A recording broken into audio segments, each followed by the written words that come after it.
मीठे बच्चे, इस पढ़ाई में आवाज़ की आवश्यकता नहीं। या तो बाप ने एक मंत्र दिया है कि बच्चे चुप रहकर मुझे याद करो।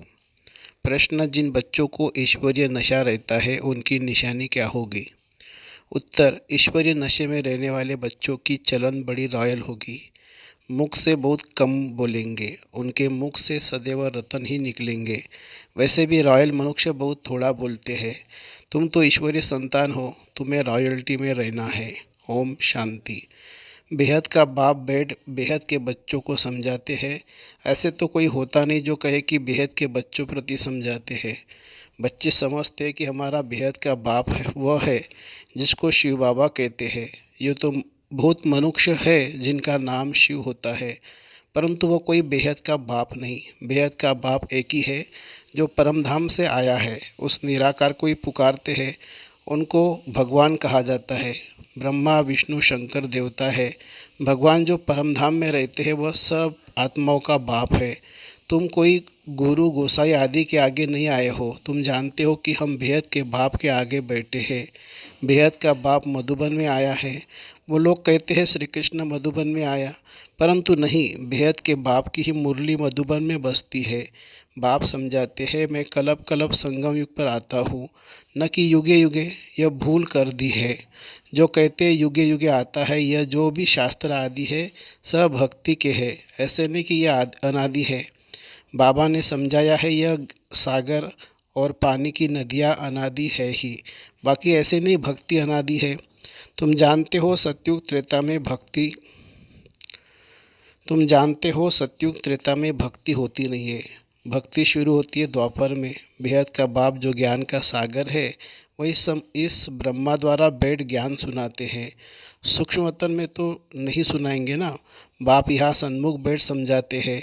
तब तो गाते हैं दूर देश का रहने वाले, तुम जानते हो हम आत्माएं ब्रदर्स है, दूर देश के रहने वाले हैं।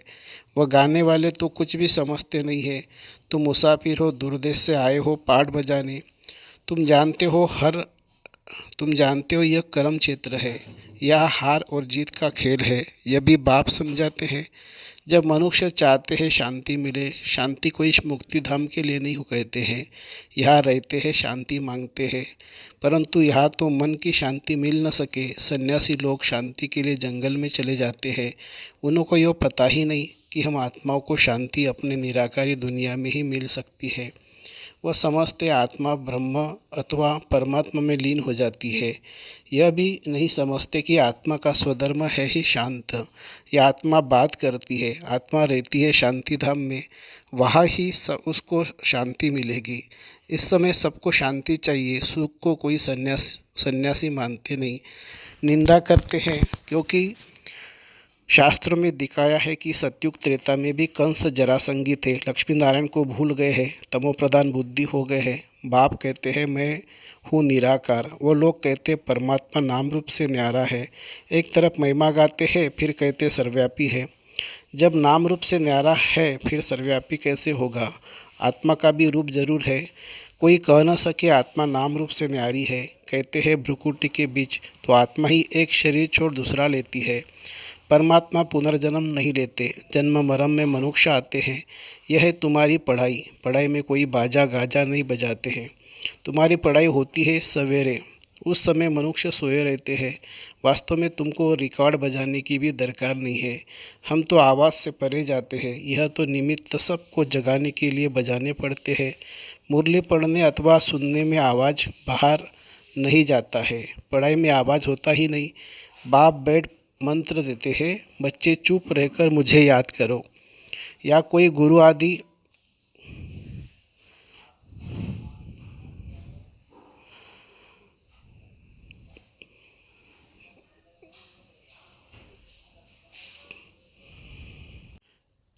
यहाँ कोई गुरु आदि तो है नहीं जो बैठ एक दो के कान में मंत्र दे फिर कह देते किसको नहीं सुनाना। यहाँ तो वह बातें नहीं है। बाबा तो ज्ञान का सागर है। यह है गीता पाठशाला। तो पाठशाला में मंत्र दिया जाता है। पाठशाला में मंत्र दिया जाता है क्या? मंत्र दिया जाता है क्या? तुम जब किसी को प्रश्न समझाते हो तो रिकॉर्ड बजाते हो क्या? नहीं, क्लास में भी ऐसे समझाने हैं। चित्र भी सामने है। जिसने कभी नक्शा ही नहीं देखा होगा तो क्या समझेंगे कि इंग्लैंड नेपाल कहाँ है। अगर नक्शा देखा होगा तो बुद्धि में आएगा। तुम बच्चों को भी चित्रों पर सारा ड्रामा का राज समझाया गया है। ये नॉलेज ऐसी है जो बिगैर चित्रों के भी समझा सकते हो। मनुष्य को भगवान का कुछ भी पता नहीं है। कल्प की आयु तो लंबी चौड़ी कर दी है। अब तुमको बाप ने समझाया है, तुमको फिर औरों को समझाना पड़े। 4 युगों का 4 हिस्सा करना पड़े, फिर आधा आधा करना पड़े। आधा में नई दुनिया, आधा में पुरानी दुनिया। ऐसे नहीं कि दुनिया की आयु बढ़ी देंगे। समझो कोई मकान की आयु 50 वर्ष है तो आधा में पुराना कहेंगे। दुनिया का भी ऐसे है। यह सब बाप ही आकर बच्चों को समझाते हैं। इसमें गीत गाने व कविता आदि सुनाने की दरकार नहीं है।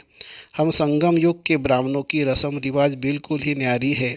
किसी को पता नहीं है कि संगम युग किसको कहा जाता है, संगम पर क्या होता है। तुम जानते हो, दूर देश के रहने वाला बाप पतित दुनिया में आए हैं। ब्रह्मा विष्णु शंकर का दूरदेश नहीं है, दूरदेश है शिव बाबा का और आत्माओं का। हम सब निराकारी दुनिया में रहने वाले हैं। पहले है निराकारी दुनिया, फिर है आकारी, फिर साकारी। निराकारी दुनिया से पहले देवी देवता धर्म की आत्मा आती है। पहले सूर्यवंशी घराना यहाँ था, फिर चंद्रवंशी घराने की आत्माएं आएगी। सूर्यवंशी है तो चंद्रवंशी नहीं है। चंद्रवंशी जब होते हैं तो कहेंगे सूर्यवंशी पास्ट हो गए हैं। त्रेता में कहेंगे लक्ष्मी नारायण का पास्ट हो गया। बाकी ऐसे नहीं कहेंगे कि हम फिर वैश्य शूद्र बनेंगे। नहीं, यह नॉलेज तुमको अभी है। बाप तुमको चक्र का राज समझाते हैं। उन्होंने त्रिमूर्ति बनाया है, परंतु शिव को डाला नहीं है। शिव को जाने तो चक्र को भी जाने। शिव को न जानने के कारण चक्रों को भी नहीं जानते हैं। गाते हैं दूर देश का रहने वाला, परंतु जानते नहीं है कि भगवान ही पतित पावन है। तुम जानते हो हमारा यह बहुत बड़ा यज्ञ है। उस यज्ञ में तो तिल जौ डालते हैं। यह राजस्व अश्वमेघ रुद्र ज्ञान यज्ञ। इस यज्ञ में सारी पुरानी दुनिया की सामग्री स्वाहा होनी है। जिसको राज्य पाना है वही योग में पूरा रहते हैं। सिल्वर एज में भी 2 कला कम हो कहा जाता है। पहले 1250 वर्ष सतयुग के है, फिर 625 वर्ष में 1 कला कम हो जाती है। उतरती कला है ना, त्रेता में और भी खाद पड़ जाती है। अब तुम बच्चों को समझाया जाता है, जितना बाप के साथ बुद्धियों को रखेंगे तो खाद निकल जाएगी, नहीं तो सजा खाकर फिर सिल्वर एज में आ जाएंगे। श्री कृष्ण को सब प्यार करते, झूला झुलाते हैं।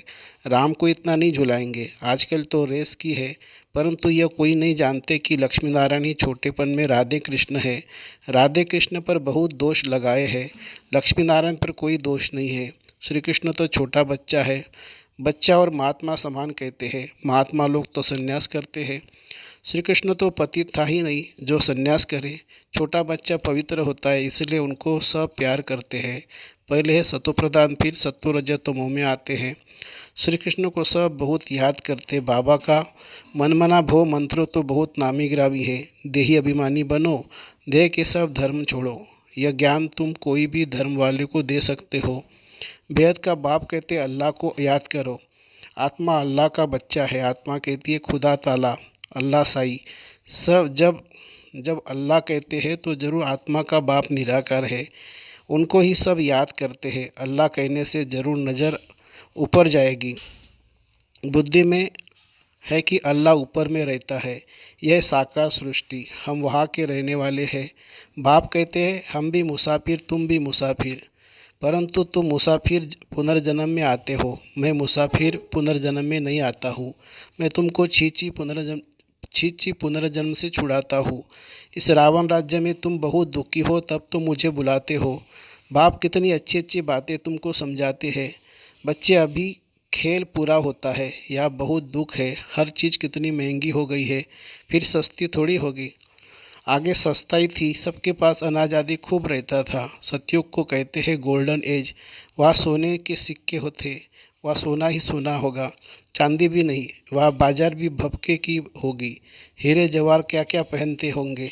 वहाँ हीरे जवाहर का ही खेल चलता है। खेती बाड़ी ढेर होगी।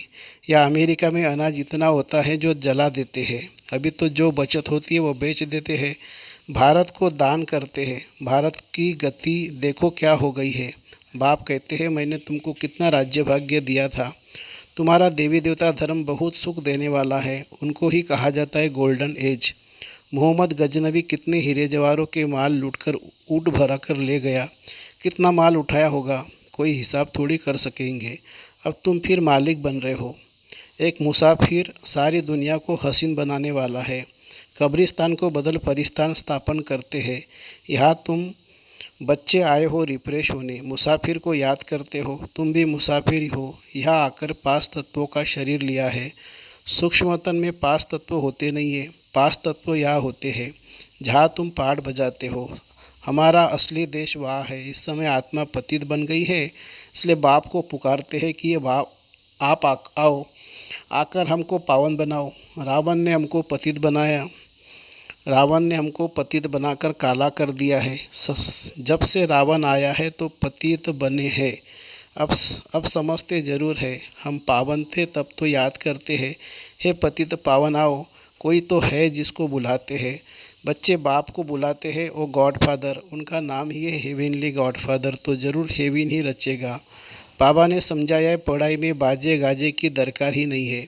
बाबा ने कह दिया है, कोई अच्छे अच्छे रिकॉर्ड है जो बाबा ने बनवाए हैं। तो जब देखो उदासी आती है तो अपने को रिफ्रेश करने के लिए भल ऐसे ऐसे गीत बजाओ, परंतु जितना आवाज़ कम करेंगे तो अच्छा है। रॉयल मनुष्य कम आवाज़ करते हैं, मुख से थोड़ा बोलना है, जैसे रतन निकलते हैं। तुम ईश्वर के बच्चे हो तो कितनी रॉयल्टी, कितना तुम्हारे में नशा होना चाहिए। राजा के बच्चे को इतना नशा नहीं होता जितना तुमको रहना चाहिए। अच्छा, मीठे मीठे सिखिलते बच्चों प्रति माता पिता बाप दादा का याद प्यार और गुड मॉर्निंग। रूहानी बाप की रूहानी बच्चों को नमस्ते। हम रूहानी बच्चों की रूहानी माता पिता बाप दादा को याद प्यार, गुड मॉर्निंग और नमस्ते बाबा, नमस्ते। धारणा के लिए मुख्य सार, अपने को सदा रिफ्रेश रखना है, मुख से रतन ही निकालने हैं। कभी उदासी आदि आए तो बाबा के बनवाए हुए गीत सुनने हैं। दूसरी पॉइंट, देही अभिमानी बनने की प्रैक्टिस करनी है। याद में रह खाद निकालने का पुरुषार्थ करना है। वरदान, एक की याद में मन को एकाग्र कर मनमना भव रहने वाले एवर रेडी संपूर्ण भवो। सदैव स्मृति में रखो कि हर समय एवर रेडी रहना है। किसी भी समय कोई भी परिस्थिति आ जाए लेकिन हम एवर रेडी रहेंगे। कल भी विनाश हो जाए तो हम तैयार है।